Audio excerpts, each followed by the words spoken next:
Pangeran Mingguan balik lagi setelah beberapa hari kita ya, nggak ada berapa minggu bahkan libur dulu. Tapi sekarang gue balik dan langsung mengundang dua orang temen gue yang spesial. Ada dua calon legislatif di Pileg 2019 ini. Di sebelah kiri gue ada Dara Nasution dari PSI. Ya. Dapil Sumut 3 ya? Sumut 3 tuh mana aja? Ada 10.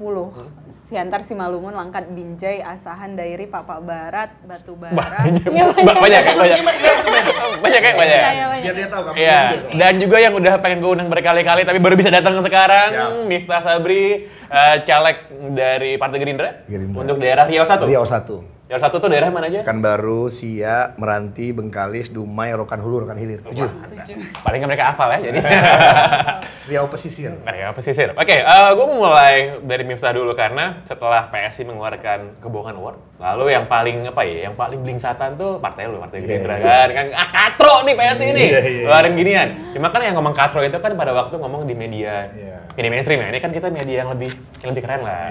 Jadi tanggapan yang lebih keren gimana soal perilakunya PSI ini? Kalau gue gimana ya? Gue waktu kejadian lagi di dapil, lagi abis itu gue terbang sih lagi rame. Kebetulan gue ketemu tuh sama teman-teman. Wah, dikirimin apa namanya? Award, terus ada pialanya juga ya? Ada pialanya. Ada 3 ya pialanya? Iya, 3. Beragam reaksi internal. Tapi sebenarnya majority tuh nganggap tuh biasa aja, dan kita tuh udah sampai pada level imun kayaknya kalau PSI. Adalah PSI ini.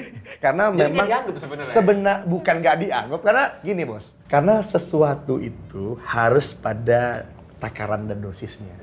Jadi kalau terlampau sering nyubit jadi nggak kerasa. Karena efeknya pada akhirnya kita melihat bahwa memang entah kenapa for some point kita melihat di TKN gitu ya, PSI itu memang khusus jadi destroyer gitu loh kayak. Jadi destroyer yang mungkin menggantikan peran buzzer pada masa dulu gitu ya. Gitu. Jadi ya karena kita lihat kalau politisinya makin senior di TKN itu dia nggak ada yang nyerang-nyerang kita. Dia lebih elegan gitu ya dia. Tapi yang kerja-kerja untuk destroyer itu dilakukan oleh PSI. Jadi ketika mengirimkan award ini ya kita sebenarnya tertawa, tapi yang menjadi poin kita adalah sebenarnya tertarik. Menurut saya pribadi, menurut gua tuh dia pakai istilah lie kan. Nah, lie ini kan kebohongan. Nah, koda lie ini kan membawa lagi narasi lama, bos. Apa tuh? Baik, buruk, malaikat, iblis, orang baik terjun politik, ayo. Seolah-olah dia mau ambil seluruhnya. Kami ini orang baik, kalian orang jahat. Bohong, jujur. Nah, karena memulai jadi susah. Jadi karena memulai dengan narasi itu tidak tepat dilakukan untuk sebuah institusi politik. Karena kalau Anda membuat narasi kebohongan, ya keluar lagi. Akhirnya Bang Fadli, Andre bilang, udahlah kalau kayak gitu, kita putar aja narasi kebohongan, dibilang kita buat monumen SMK aja lah. Sebagai itu adalah puncak kebohongan tertinggi dalam politik sebagai bercandaan yang disampaikan oleh Bang Fadli dan Andre Rosiade ya jubir kita. Jadi tapi poinnya adalah ya kita memahami aja itu sebagai sebuah serangan-serangan ala PSI yang memang udah sering gitu ya. Tapi bukankah memang yang disoroti oleh PSI dengan award itu beberapa hal seperti misalnya soal selang cuci darah misalnya, atau soal pembangunan yang katanya menarik sih. Macam itu bukan memang dikategorikan sebagai kalau kita nggak bisa bilang bohong, hal yang tidak akurat, tidak tepat. Gini, mungkin kita bisa ya berdebat soal angka ya.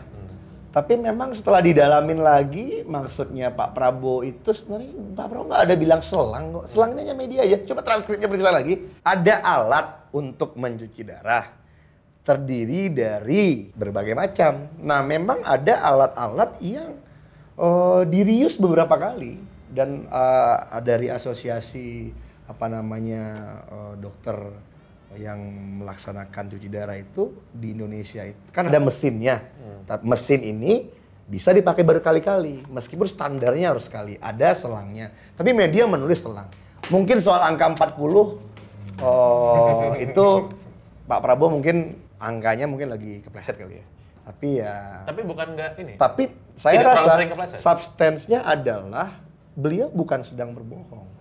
Beliau menyampaikan kondisi pelayanan kesehatan di rumah sakit yang ada di Indonesia yang disampaikan oleh dokter-dokter yang datang kepada beliau menyampaikan aspirasi dukungan dan menyampaikan kondisi kesehatan. Ya jadi sebenarnya pelayanan tentang kesehatan. disampaikan karena dalam kuliah akhir tahun di Hambalang. Nah, cuman memang saya melihat ada semacam kegemaran daripada teman-teman yang berbeda pandangan politik untuk cari aja Pak Prabowo tuh cari nih Pak Prabowo salahnya di mana, keliru di mana. Nah, dicari terus digoreng, diputar. Bukankah dari oposisi juga sama nyari-nyari kesalahan yang lain juga? Iya, nah maksud saya narasi yang diputar kan kalau yang dimainkan oleh teman-teman PSI, ya udahlah bohong, hoax, ya itu kan maksud saya. Padahal yang kita inginkan adalah ayo debat tentang pelayanan kesehatan. Substansinya debat tentang pelayanan kesehatan, bukan soal bohong atau tidak bohongnya, soal akurat tidak akurat. Ya, angka 40 itu memang menarik. Kita juga tanya waktu itu. 40 itu dari mana? Angkanya rata-ratanya ternyata 16 sampai 17 ya. 16 sampai 17 kali penggunaan yang mesin hemodialisanya. Tapi kalau yang selangnya itu katanya nggak boleh. Tapi walaupun menurut SOP-nya kita tanya dengan teman-teman medis yang mengerti, sebaiknya memang sekali. Tapi ya kondisinya ternyata nggak seperti itu.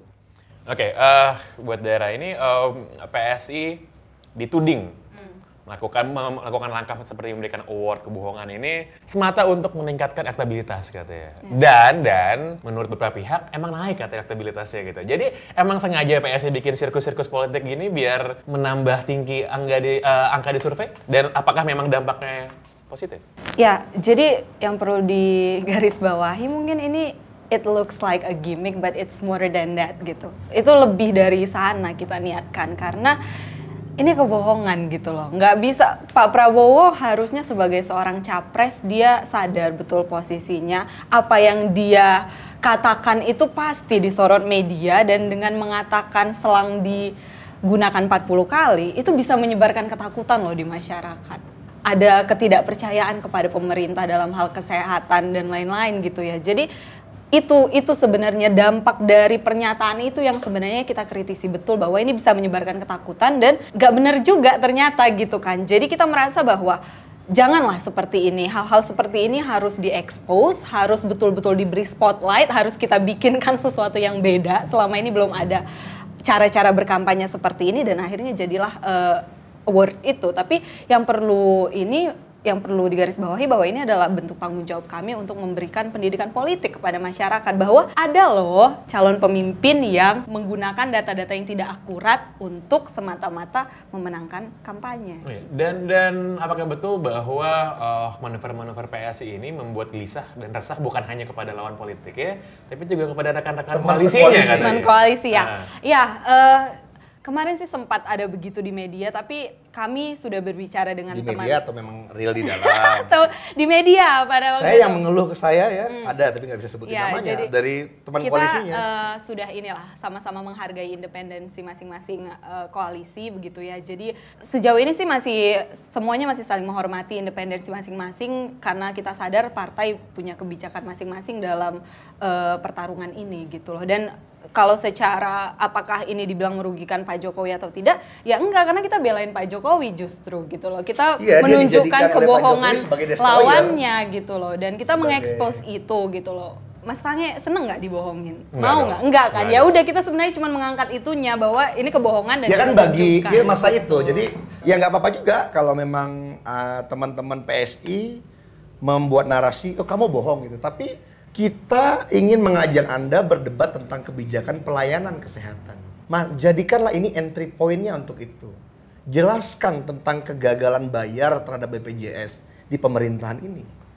Tapi jangan dicari, oh kamu bohong, oh kamu menyebar hoaks. Jadi akhirnya dia memang tidak mau berdebat. Tapi memang begini sih, saya paham juga bahwa kalau tujuan Anda mencari pemilih baru dengan cara ini, ya itu sah-sah aja itu. Tapi akhirnya jadi lucu aja, Anda membuat strategi politik untuk mendapatkan dukungan, tapi dengan cara, kalau kata orang Melayu nih, kamu membangun dukungan dengan meniup lilin orang, bukan menyalakan lilin sendiri. Jadi lebih kepada konsep PSI ini apa sih? Kalau Anda nanti memang berhasil duduk di pemerintahan Jokowi, pelayanan kesehatan yang seperti apa? Tapi yang dipilih, bohong nih, hoax nih kan gitu. Ya itu kan baru soal satu hal saja, baru soal selang cuci darah ya. Tapi bagaimana dengan 7 kontainer katanya kertas suara udah dicoblos katanya di Kalau itu kita dari kan Bang bukan Andi. kita, enggak. Kalau itu kan Bang Andi saya pikir clear ya. Dia, ini sisinya Bang Andi ya, sisinya Bang Andi dan saya juga cek. Bang Andi mendapatkan informasi itu. Dia menyampaikannya di media sosial, coba dicek kebenarannya. Menurut saya begini, apapun yang berpotensi, informasi yang beredar di masyarakat yang berpotensi melemahkan dan merendahkan kualitas pemilu di demokrasi kita, itu harus menjadi concern publik bersama-sama. Ketika beredar informasi ada informasi soal kontainer-kontainer itu, ya itu layak untuk dilempar ke publik supaya dicek. Walaupun saya orang digital ya, saya ngerti sebenarnya gampang juga mendeteksinya, bro. Dia kalau udah bombastis angkanya, itu almost to hoax. Iya kan 7 juta. 7 juta. Kemudian 7 kontainer. Tapi bukan nggak mungkin ada saja orang-orang yang melakukan langkah-langkah untuk menurunkan kualitas demokrasi kita. Pengalaman nih di dapil. Tunggu, gue tertarik karena tadi lo bilang bahwa kalau angkanya sudah bombastis berarti itu udah kemungkinan besar hoax. Jadi sebenarnya pas lo lihat tweetnya Bang Andi Arief tuh kayak ini sebenarnya nggak benar, tapi dia cuma minta konfirmasi aja. Dia minta konfirmasi karena apa? Kan begini. Tapi lo tahu kan bahwa itu sebenarnya peluang untuk itu tidak benar tuh gede banget. Sangat besar. Peluang begitu angkanya fantastis, ceritanya itu besar sekali itu ya gimana jutaan ditusuk gitu kayaknya. Kalau dipahami sebagai suatu alarming yang positif, ya santai aja positif cek ada atau tidak. Ya kalau enggak ya bagus. Cuman wah menebarkan kebohongan apa dan sebagainya. Tapi ya bisa dipahami juga. Maksud saya itu strategi politik ya. Maksud saya yang dipakai untuk meletakkan atribusi negatif kepada karakternya Pak Prabowo yang keras. Saya lihat, tapi mungkin dulu itu working untuk memberikan fitnah kepada karakter orang. Tapi begitu udah terbuka itu soal karakter. Pada akhirnya soal karakter. Karakter itu ya bisa fit pada satu masa tertentu, bisa cocok pada periode tertentu, bisa tidak. Masyarakat juga bisa menilai pada akhirnya. Jadi mas saya ya, tapi senang lah, teman-teman senang untuk membuat rumor, cerita-cerita yang dicocok-cocokkan dengan karakter Pak Prabowo yang keras. Tapi pada akhirnya Pak Prabowo yang keras itu memang dia apa adanya, dia orang yang pikirannya, hatinya sama mulutnya sama. Ya mungkin juga pengaruh didikan keluarga, lama sekolah di luar, sehingga nggak bisa tuh, ya apa kabar kamu Dara, baik sekali. Belakang ada orang yang suka kamu. Kan ada yang cerita yang lain-lain. Kalau sekolah di luar tuh berpengaruh kepada ya kan karakter tegas gitu. Bukan lebih terbuka kan orangnya, lebih terbuka, pendidik dia keluarganya kan didikan barat ya.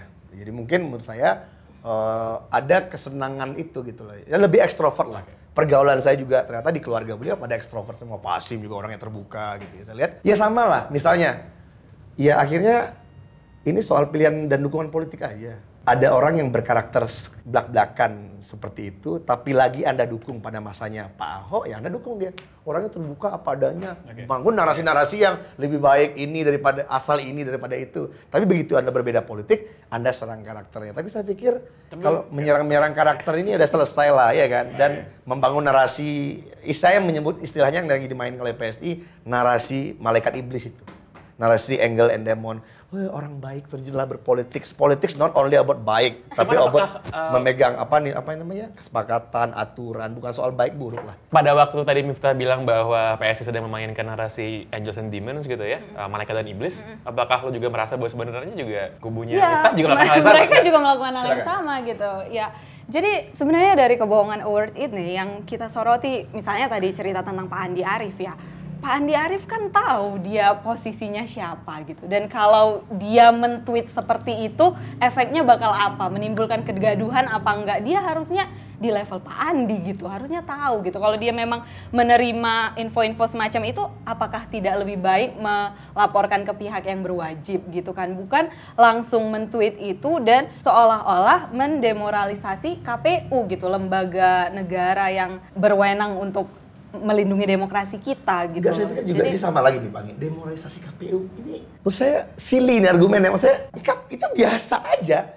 KPU itu harus dikritik, harus disampaikan hal yang the worst untuk mereka berwaspada. Mereka melakukan kerja-kerja untuk menjaga kualitas demokrasi ini. Menurut lo apakah betul bahwa memang harusnya sedemikian? Harusnya kalau ada kabar itu dicek dulu. baru disebarkan kabarnya. Ini belum pasti betul tapi sudah disebarkan. Itu apa? Berarti kan mau menggiring opini bahwa oh KPU ini nggak bener nih kerjanya. Oh KPU ini nggak dipercaya gitu. Tapi kalau aku rasa kalau kita tanya dengan Mas Andi Arief dan teman-teman di Demokrat, niatnya sederhana aja kok. Dia ingin KPU ngecek benar atau tidak supaya menjaga pemilu yang ngecek ini. siapa, netizen? Ya enggak kan gini Bos. Apa namanya? Ketika disampaikan ke publik dan sekarang ada media sosial ya. Ya artinya kan KPU pasti akan sampai ke KPU. Tapi KPU cek aja. Tapi yang dilakukan KPU adalah lapor ke Barreskrim. Kemudian apa? Senior saya dulu banyak dosen-dosen ilmu politik UIT yang jadi anggota KPU. Ada Pak Nazar, ada Mbak Husnul, ada Mbak Valina. Mereka dikirimin peluru. Bayangin, diancam nggak ada tuh yang cemen-cemen. Cek.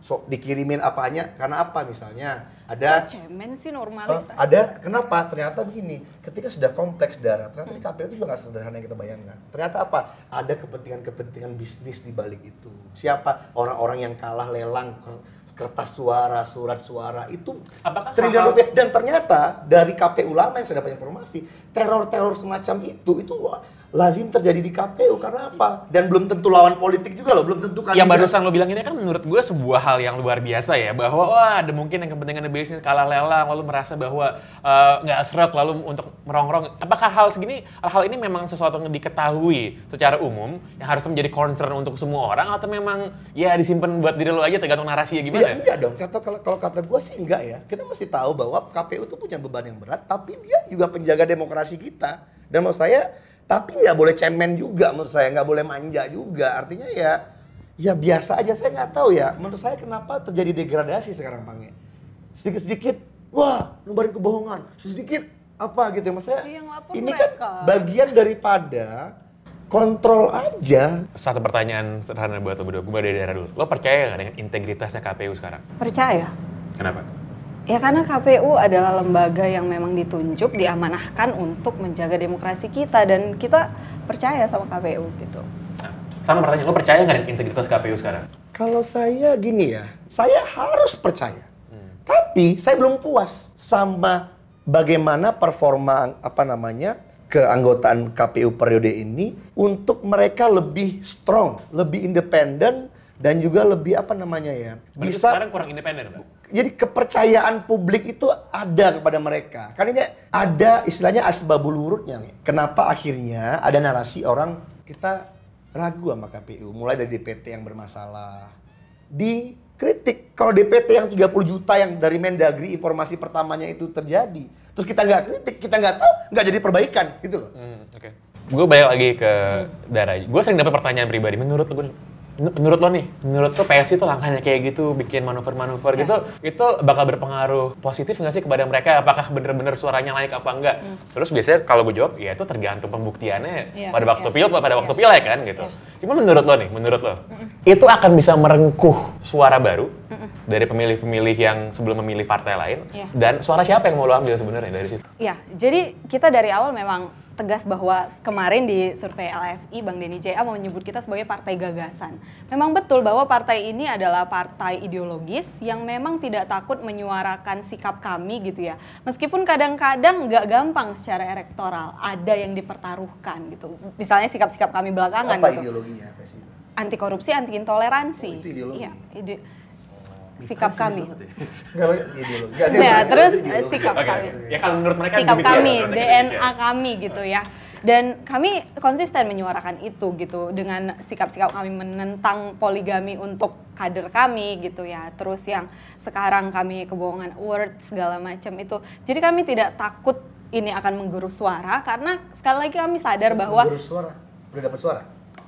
Katanya kan tadi pertanyaannya menggerus elektabilitas. Maksudnya yang akan diambil, suaranya siapa yang mau diambil oleh PSI? Yang akan kami ambil adalah orang-orang yang masih mau berpolitik dengan akal sehat. Orang-orang yang masih mau percaya pada sikap intoleransi, anti intoleransi dan anti korupsi itu gitu loh. Dan kami juga sadar bahwa kami nggak butuh menang banyak, Pange. Kami nggak butuh kayak pilpres yang 50+1 gitu. Enggak. Kami cuman butuh 4%. Masa sih nggak ada 6 juta orang di Indonesia ini yang nasionalis, yang anti intoleransi. Gua kerucutkan ya. apakah memang 4% ini pengen ngambil PSI dari PDIP misalnya? Ya, dari mana-mana Beririsannya. gitu, dari mana-mana lah kita gitu. Ya, tapi kita mau mengambil orang-orang nasionalis lah gitu, yang percaya sama ideologi anti intoleransi dan anti korupsi kaum minoritas terutama juga. Yang gue sampaikan ini kan sebenarnya sebuah apa ya? Sebuah anggapan ya di warung kopi lah kalau kita Dan ngobrol ketemu survei temen, kita ngomongin juga, ginian kan. iya PSI sama surveinya, PDIP hati-hati gitu. surveinya juga kan yang Jadi, terakhir. karena dia harus berebut kue pendukung Pak Jokowi ya. Dari Benar Republika kita 2,6 kan, dan itu terbukti meningkatnya setelah kita keluar dengan sikap-sikap kita yang kontroversial gitu. Jadi kita merasa bahwa ini adalah langkah bagus yang pada akhirnya membedakan kita dengan partai-partai yang sudah ada gitu loh. Dia ini sedang melakukan pepatah Arab nih. Ada pepatah Arab. Pepatah Apa? banyak ya, Ustaz? Banyak yang apa? Pepatah Iya. Arab. Bul zam-zam fatu'rob. Apa tuh? Kalau mau terkenal kencingi sumur zam-zam. Jadi memang, No comment. jadi memang ini kerjanya nanti kita tunggu aja lagi aja. Apa namanya, sumur zam-zam lain lagi mana yang mau dia kencingin supaya dia terkenal kan? Karena dari kontroversi itu dia meraih suara. Cuma menurut saya, ya nggak sebagai kawan ya, menurut saya kurang baik juga ya membangun basis dukungan politik dengan kontroversi-kontroversi itu. Mendingan udah deh fokus dapil masing-masing, mana DPR RI mana yang kamu mau ambil suaranya, dapil mana yang masih kosong, dapil mana yang mau kamu rebut, ketimbang bermain-main di wilayah isu-isu nasional itu. Karena menurut saya belum proven ya, dan tidak ada yang proven untuk mendapatkan dukungan membangun suatu partai karena politik. belum ada yang proven, kita coba semua cara Bang Miftah. Wah, bisa diterima gitu. berarti. Kalau alasannya kayak kita mencoba coba aja semua cara ya. gitu. Ya. Tapi kan yang kita coba juga substantif gitu. Kita mengekspos kebohongan. Ketika kita Versi kamu. Iya. Nah, jadi kebohongan versi kamu. Karena Jadi kalau itu gini, bukan bohong. begini, bukan gini kan. Kalau sampaikan kepada teman-teman dan pimpinanmu di PSI. Kalau cara itu kamu lanjutkan, malaikat iblis narasi itu siap-siap saja akan ada respon balik dari lawan politik yang mungkin saja bukan saya, mungkin saja dari tempat Anda, yang akan menyerang quote unquote dengan cara narasi yang sama, narasi keiblisan yang sama. Kamu terima aja kalau misalnya ada teman kita yang mengatakan, oh ya sudah, siap-siap menara kebohongan untuk SMK misalnya. Karena ya sampai sekarang SMK-nya nggak ada. lagi uji emisi. Nah, kamu punya sederet argumen. Kita bisa berdebat. Tapi kan kita nggak pernah menyinggung Anda dengan istilah kebohongan sebelum Anda memulainya. Nanti akan seperti itu terus. Narasinya itu narasi malaikat iblis lagi. Kebohongan lagi.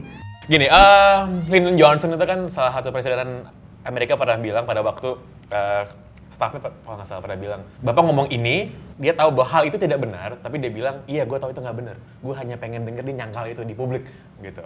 Jadi emang banyak narasi-narasi yang nggak benar sengaja dilontarkan biar ada bantahan. Karena kan kalau membantah itu posisi defensif, oh itu nggak benar, itu nggak benar. Berbeda dengan kalau yang agresif, yang menyerang, yang ofensif gitu. Nah, kalau gue melihat sebenarnya kedua belah pihak ini sedang memainkan posisi yang sama. Yang satu ngelempar, dibantah. PSI hal yang sama juga, ngelempar sesuatu biar dibantah. Karena kenapa? Karena masing-masing tahu kalau dalam vantage point di atas, nyerang selalu akan lebih bagus daripada yang defensif. Bener nggak demikian strategi PSI? Yang nyerang-nyerang, suka nyerang-nyerang. Mereka lebih suka Kalau menurut gue sih dua-duanya sama suka nyerang. Menurut gue sih. Jadi tidak punya moral high ground untuk saling menuding kalau menurut gue. Ya serangan kita positif dan ada maknanya. Serangan lah. positif ya? Iya, positif untuk mengingatkan publik loh bahwa ini ada, kita itu mau jadi partai lie detector gitu loh. Jadi setiap ada Itu yang baru lie, lagi tuh, partai lie detector. Jadi setiap ada yang lie kita detect dan kita ungkap ke publik. Ya kita tapi biasa lah, expose ini gitu memang loh. belum ini, saya nggak komen kok soal itu. Karena partai, tadi saya ngomong di luar di jalan sama Dara. By the way, buat yang nonton, tadi Dara sama Miftah kesini datangnya bareng semobil, Ya, dari Jak TV. Karena baru ada event sebelumnya kan, pertama kali tamu gue datangnya barengan. Iya. Jadi mungkin itu udah settingan dari tadi berdua. Enggak, maksudnya gini. Ya bisa dipahami kadang-kadang gini, istilahnya gini. Kalau diibaratkan dengan makhluk hidup, memang PSI itu partai baru. Jadi memang ya ini mungkin namanya partai baru tuh kan ya namanya lagi puber gitu kan, ada genit-genitnya, hormonnya nggak stabil. Ya itu kita pahami pada akhirnya. Tapi kan kalau di Gerindra partainya udah ikut, ini udah pemilu ketiga ya. Dan kemudian udah 2 kali terlibat dalam kontestasi presiden juga pimpinannya. Mungkin di internalnya bisa lebih matang. Apalagi mungkin teman-teman koalisi kamu yang lain di sebelah itu. Jadi lebih matang untuk melihat sejauh mana kita melakukan serangan politik kepada lawan politik Dan serangannya itu yang bersifat seperti apa. Saya kalau masih bersifat kebijakan sih, saya senang-senang aja diserang ya. Kebijakan terus diserang, apalagi Anda mendukung incumbent. Incumbent itu harus diserang, karena Anda punya sumber daya politik yang luar biasa. Kalau tidak dikuliti, tidak diserang, bagaimana publik mau tahu? Dan itu biasa aja, jangan alergi. Tapi yang itu tadi menurut saya nggak sehatnya, ketika ada orang mengkritik dan menyerang Anda karena Anda mendukung incumbent, Anda langsung bilang menyebarkan kebohongan. Tapi ya nggak masalah juga, karena sebenarnya ya pemilih ini kan sebenarnya udah mulai, pilihannya udah mulai habis gitu. Nggak akan membuat pendukung Pak Prabowo jadi juga menjadi mendukung Jokowi dengan Anda membangun narasi itu. Dan tidak membuat pendukung Gerindra jadi pindah jadi memilih PSI, waktu lebih mustahil lagi. Kalau tadi, mungkin pendukung PDI yang akan diambil oleh PSI. kalau tadi kata Miftah, PSI partai yang lagi puber. Kalau menurut lo, Iya nggak? partai Gerindra itu partai yang lagi apa? Lagi apa ya? Lagi suka bohong. Nah itu kan, jadi nggak punya ini, nggak punya. Nggak punya apa? Anda kritik. Ini nggak ada hubungannya sama Lihat puber-puberan platform ya. ekonomi konstitusi. Ini tuh cuman- Sekarang saya tanya, oke, kalau kamu ngajak seperti itu, kamu udah pernah baca nggak sih platform ekonomi konstitusinya Partai Gerindra gitu? Konsep pengelolaan ekonomi kita. Kamu nggak pernah baca, yang kamu lihat ya itu digoreng, Karena digimikkan, yang ditampilin ke bohong, media malaikat iblis. Jadi membangun narasi seperti itu. Tapi menurut saya publik akan cerdas juga. Suaranya aja nanti lihat. Nanti. Oke, kita kasih kesempatan dulu untuk Iya, Dara tadi iya. mau lebih panjang komentarnya.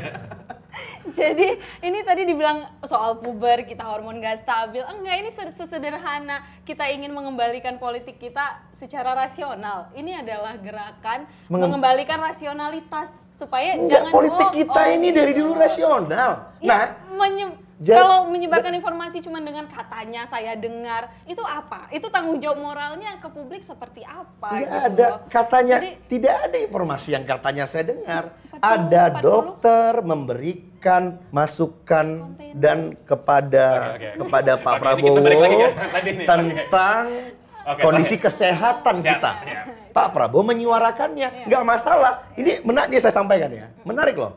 Nggak masalah. Saya sebenarnya orangnya agak-agak ketawa ngeliat ini. Nggak masalah, kamu serang aja. Tapi jangan salah, ada ribuan dokter yang diam aja. Oh, benar, Pak Prabowo benar. Tapi akhirnya berdebatnya your word against my word, ya biarin aja. Karena memang ada pelayanan kesehatan yang Siap. turun kualitasnya karena BPJS. Oke, terakhir. Berarti Anda juga menuduh tuh dokter-dokter yang memberikan masukan kepada kita berbohong. Terakhir. Terakhir nih ya. Jadi gue pengen lo berdua masing-masing memberikan award imajiner pada satu sama lain. Kategorinya apa, penghargaan Apa apa, ya? terserah lo. Silakan didirikan dulu. 1 menit, abis itu silakan. Award untuk Dara atau PSI? Untuk Dara, Dara. dan lo juga kepada Miftah. apa ya Bang Miftah? Terserah lo. Kategorinya apa silakan dipikirkan. Nama awardnya gitu. Nama awardnya, jadi award untuk apa gitu, penghargaan untuk Oh, apa? kalau kemarin kan kebohongan hakiki gitu ya. Iya. Oh boleh. Oke. Apa ya? Silakan dipikirkan. Gua udah punya. Untuk Oke, Dara. kita nungguin Dara berarti. Gua dulu lah biar dia terinspirasi. Iya, Oke, boleh. Silakan, Pak Miftah. Gua ini award pembela hak wanita. Pembela hak wanita. Karena Dara ini ternyata dia concern dengan pembela hak perempuan. Oh, oke. Pembela STEM karena STEM. STEM itu apa? Science. Teknologi, Engineering engineering and dan math. math. Oke. Karena Bang Miftah tadi cerita dia mau ini memperjuangkan UU STEM supaya lebih dilindungi lagi hak cipta dan lain-lain. Oke. Kita baik sebenarnya. Oke, ini demikian. Ini soalnya gua anak politik, dia anak kom. Itu dari FISIP UI ternyata. Cuman kita nggak ketemu di kampus ya. Iya, Jauh jaraknya. bedanya hampir 1 dekade, Pak ya. Satu dasar. Iya benar, satu dasar. Oke, itu tadi Pangeran Minggu untuk episode kali ini. Miftah Sabri dan Rana Sution, Pangeran Syahat.